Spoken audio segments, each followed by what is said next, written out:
Are we going to have to sit around and wait for our military members at Joint Base Andrews to charge their electric vehicles to come into the nation's capital to defend us in case of an attack? A Republican district in Ohio just shifted 20 points to the Democrats after the state's latest special election. I want to break that down. I'll dig into that. I'm going to dig into Marjorie Taylor Greene's meltdown today on the House floor. But first, Donald Trump made a total fool of himself after testing the limits of his gag order once again. He stayed up late last night making Truth Social posts about Michael Cohen. This MeidasTouch article reads, awaiting sentencing, gag order Trump posts about Michael Cohen, ... again. Trump continues to rack up gag order violations. On Truth Social late Tuesday night, convicted felon Trump posted another long rant about the guilty verdict in his mishandling business documents case.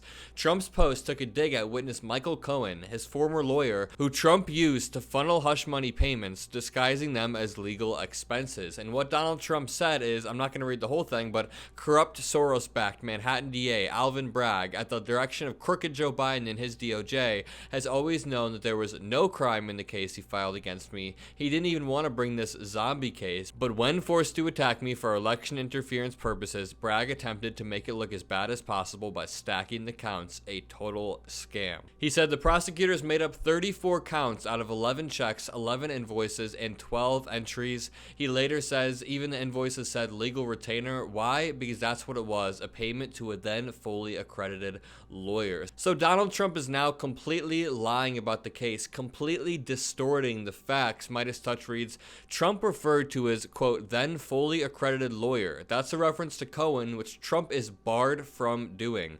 The dig about being former accredited lawyer gives it away too. This isn't the first time Trump has targeted Cohen after being fined and warned by Judge Merchan for violating his gag order.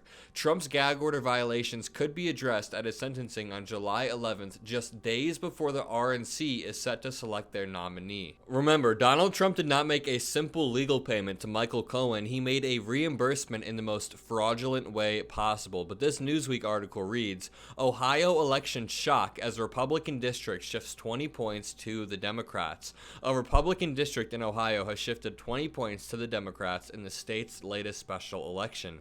Republican Senator Michael Rulli defeated Democrat Michael Kripchak to win the election held in eastern Ohio's 6th district on Tuesday to fill a vacancy left by Bill Johnson, who resigned in January after 13 years in Congress to become president of Youngstown State University. While Rulli was able to win by nearly 10 percentage points, with 54.7% of the vote to Kripchak's 45.3%, the results mark a notable decline in GOP support in the Ohio district compared to previous elections. Johnson won his last 4 elections by more than 30 percentage points. Former President Donald Trump, the presumptive Republican nominee for November's presidential election, won the former battleground state by 8 points in the 2016 and 2020 presidential elections. Newsweek contacted the Ohio Republican Party by email outside of normal business hours to comment on the story. And we're seeing some incredibly weird trends in the 2024 election. So obviously President Biden is not doing too hot in the polls. He's about neck and neck with Donald Trump, and that makes us sweat. But when it comes to down ballot races, all of the blue candidates for Senate or for the House are beating their opponents by a clean 5 to 7 points. They are washing their opponents, but it's just President Biden who's performing poorly. And we see that same trend here, where districts shifted 20 points and a Democrat won, but President Biden isn't polling well there at all. In other news, Marjorie Taylor Greene just had a meltdown on the House floor about electric vehicles. I don't know what she's on, but watch this clip. Thank you, Madam Speaker. My amendment would basically say that no funds should be authorized to be appropriated in this act or otherwise made available for the Department of Defense for fiscal year 2025 may be used for electric vehicles or electric vehicle charging infrastructure. My amendment would ensure that no funds are authorized in this year's NDAA to be used on electric vehicles or electric vehicle charging infrastructure.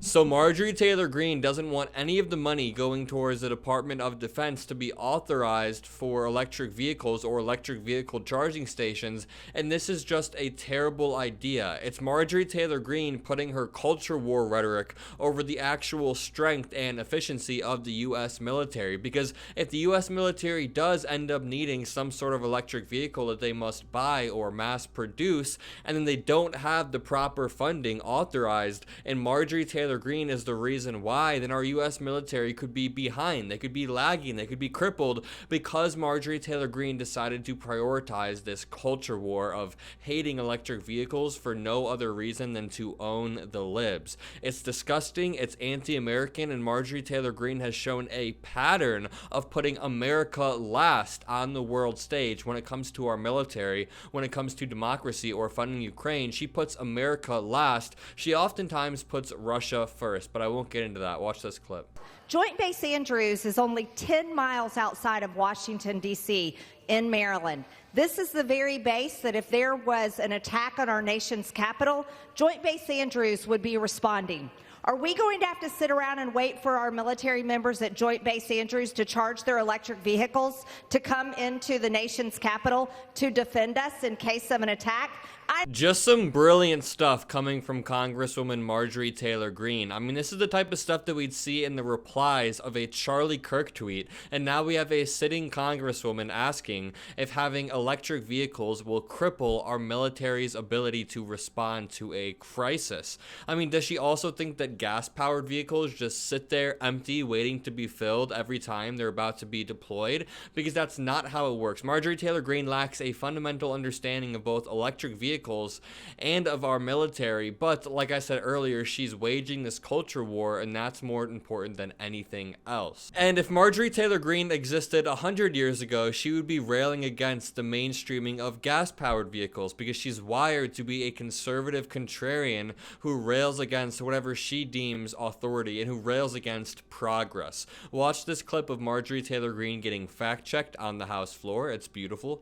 If we're going to spend more money on our Department of Defense, on our NDAA, why don't we pay military recruits more money instead of paying for electric vehicles and electric vehicle charging stations? That is an embarrassment, and I think it's an insult to the American people. Madam Chair and Ranking Member Smith, I have good news in that the NDAA does include a raise for our service members, which is long overdue, but we can't multitask. So that makes the entire situation even more frustrating. Marjorie Taylor Greene showed us right there that she didn't read the bill. She clearly does not know the contents, what's inside the bill, because McClellan had to correct her, yet Marjorie still had the gall to go up there and be performatively outraged about what's not in the bill, even though that was in the bill. If you enjoyed this video, make sure to leave a like, comment a blue heart if you made it this far, hit the like button, the subscribe button, have a great night.